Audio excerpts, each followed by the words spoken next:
Imagine waking up one morning to find your money is completely worthless. Shops are shuttered. Prices double overnight.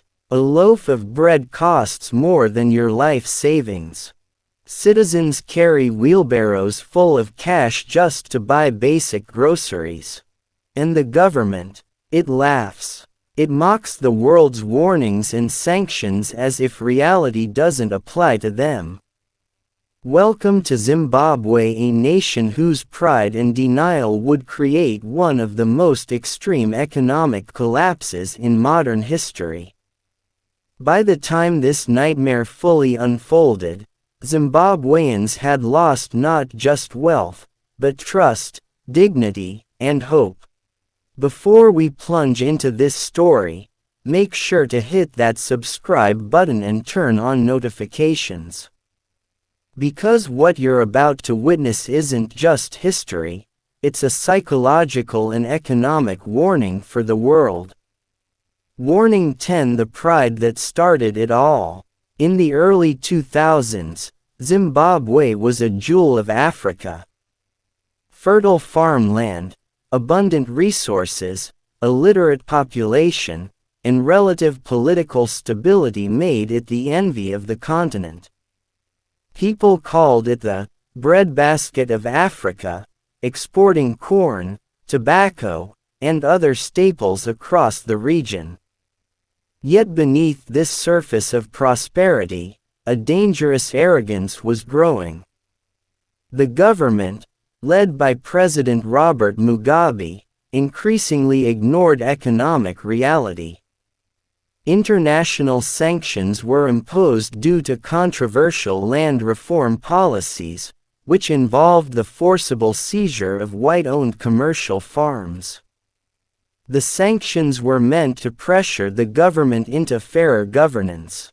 But instead of taking them seriously, Zimbabwean leaders publicly dismissed them as a joke and portrayed the international community as enemies of the nation. Pride became ideology. State-controlled media reinforced this narrative. Newspapers reassured citizens that the economy was strong, while television broadcasts highlighted minor successes and hid the looming crisis. Politicians flaunted luxury cars and foreign trips while ordinary citizens waited in long queues for basic necessities. The warning signs were everywhere: falling GDP, dwindling foreign investment, growing debt. Yet the government doubled down, treating criticism as propaganda. Pride blinded them to reality, and that blindness became the first step toward national collapse.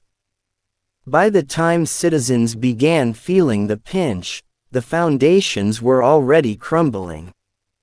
This was a psychological and economic time bomb. A nation confident in its own narrative, ignoring facts, and laughing at consequences that were already inevitable. Warning 9: Currency denial. Printing money to solve nothing. Sanctions were tightening. Foreign investment had fled, and government revenue was plummeting. Instead of stabilizing the economy, the Reserve Bank of Zimbabwe took a fatal decision: print more money. At first, it seemed harmless. The government reasoned that printing money could cover expenses, pay public servants, and stimulate growth. But history teaches us that money without backing is poison. The result: hyperinflation. In 2006, prices began to double every few months. By 2007, inflation was astronomical. By November 2008, the official inflation rate reached 79.6 billion%. Citizens couldn't comprehend such numbers. Salaries that once supported families now bought nothing. People were forced to carry wheelbarrows of money to buy a single loaf of bread. Markets adapted in strange ways. Barter became common, foreign currency was prized, and black markets flourished. Ordinary Zimbabweans suffered. Teachers, nurses, and farmers saw their earnings evaporate overnight. Pensions became meaningless. Yet the government continued to deny the crisis.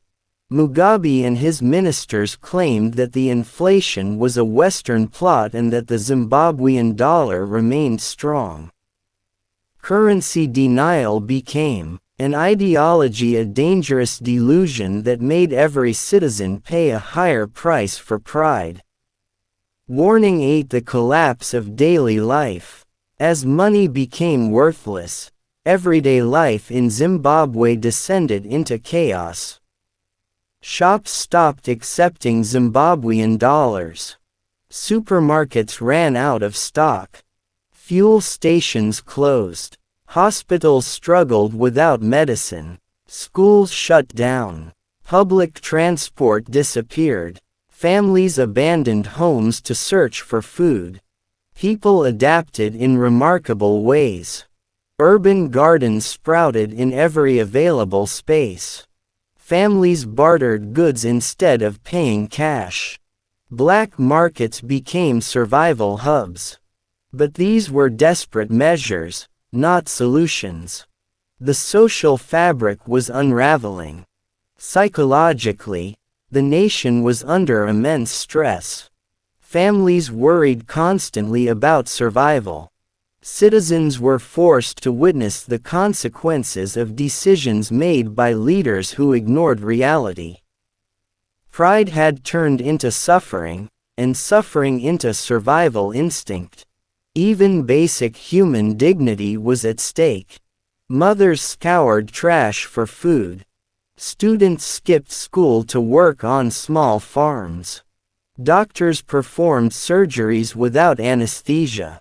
By 2007, the breadbasket of Africa had become a nation struggling just to feed its people. Warning 7. International isolation and its human cost. The sanctions were real. Banks froze Zimbabwean assets. Foreign companies withdrew. Trade barriers increased. For the government, these were inconvenient political tools. For citizens, they were life-altering barriers to survival. Hospitals lacked medicines, children went hungry, and unemployment skyrocketed. By 2007, the agricultural sector, once the backbone of the nation, had collapsed. Commercial farms were abandoned or mismanaged. Farmers who had fed thousands could not feed themselves. The human cost was staggering. Crime rose as desperation set in. Migration soared, with thousands leaving the country in search of sustenance.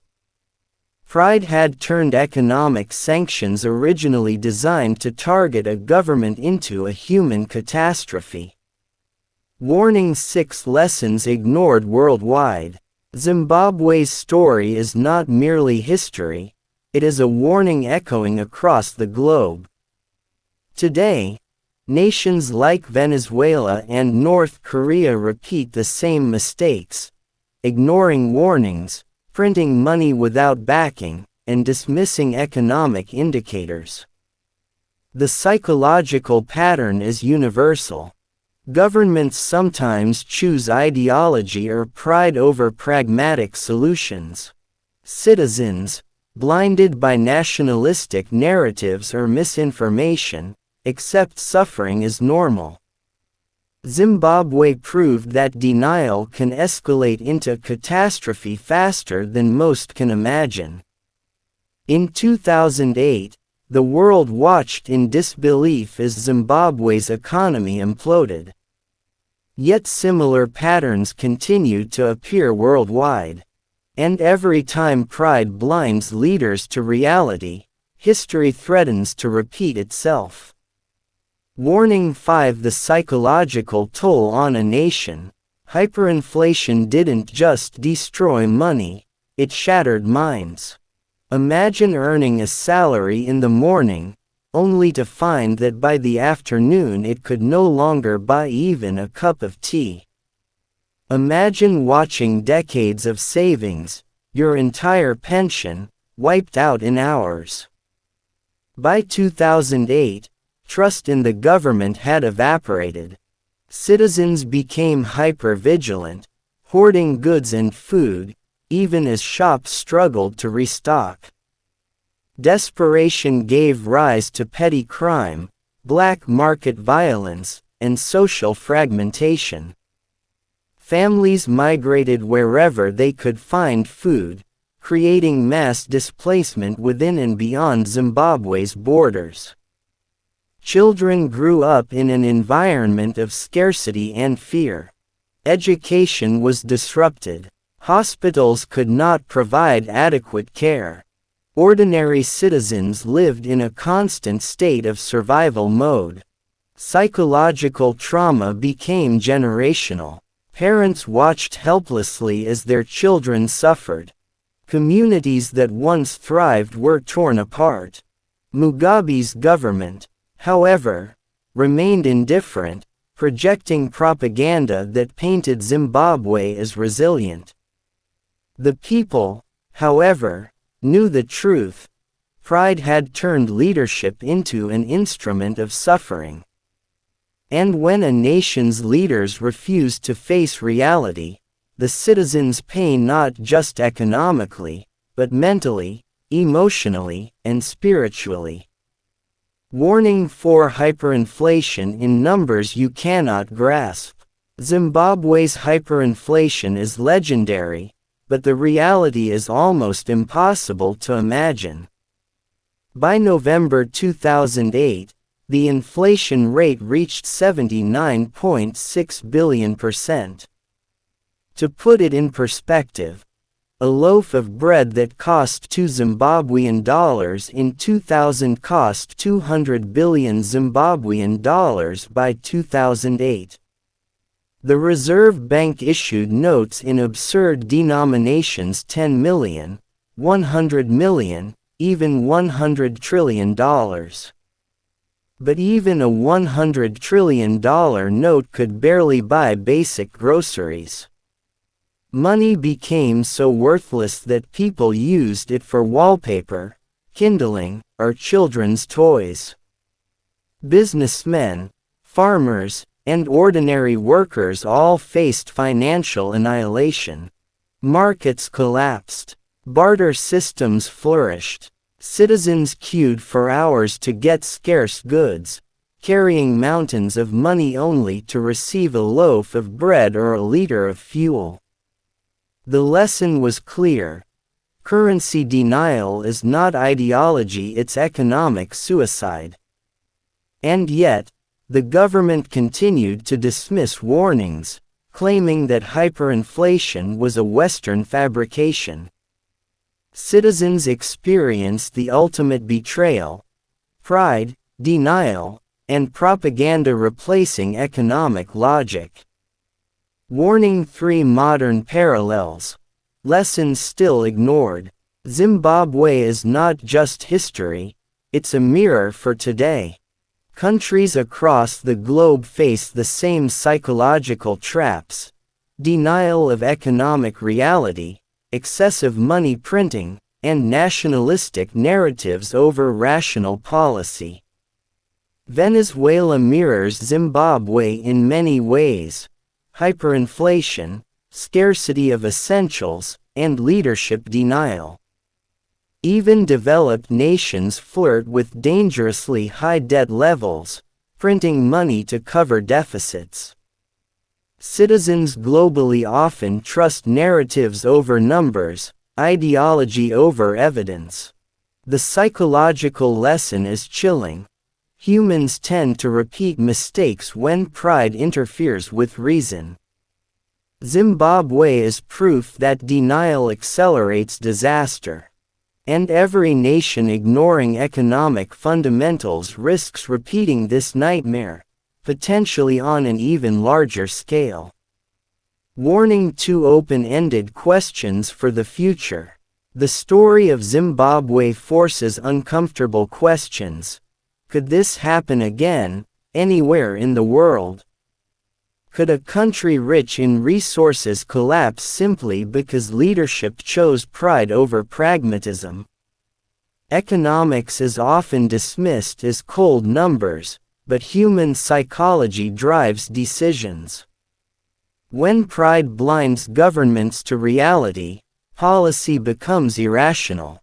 Citizens bear the consequences. We must ask, are leaders listening to warnings or ignoring them? Are societies prepared to spot denial before it escalates into catastrophe? History warns that hyperinflation and economic collapse are not distant threats, they are always a possibility when pride masks incompetence. Warning 1: Pride prints poverty. The ultimate lesson. Zimbabwe's collapse teaches a universal truth. Pride prints poverty. The nation laughed at sanctions. It denied economic reality. It printed money without limits. And it watched as millions of citizens suffered in wealth, health, and dignity. This wasn't inevitable. Policy could have prevented hyperinflation. Land reform could have been implemented gradually. Currency stabilization programs could have been enforced. Yet pride overruled pragmatism. Ideology overruled logic. And the psychological cost was staggering. Citizens lost faith in their institutions. Families faced hunger and despair. A nation with fertile land, a literate population, and tremendous potential was reduced to a cautionary tale for the world. The story of Zimbabwe is not just historical. It is a warning for every government, every citizen, and every nation. Deny reality at your own peril. Pride can destroy far more than money. It can destroy societies, trust, and hope itself. If this story shocked you, like, share, and subscribe now. History isn't just behind us, it's a warning for the future. Understand it, remember it, and never let pride blind you to reality.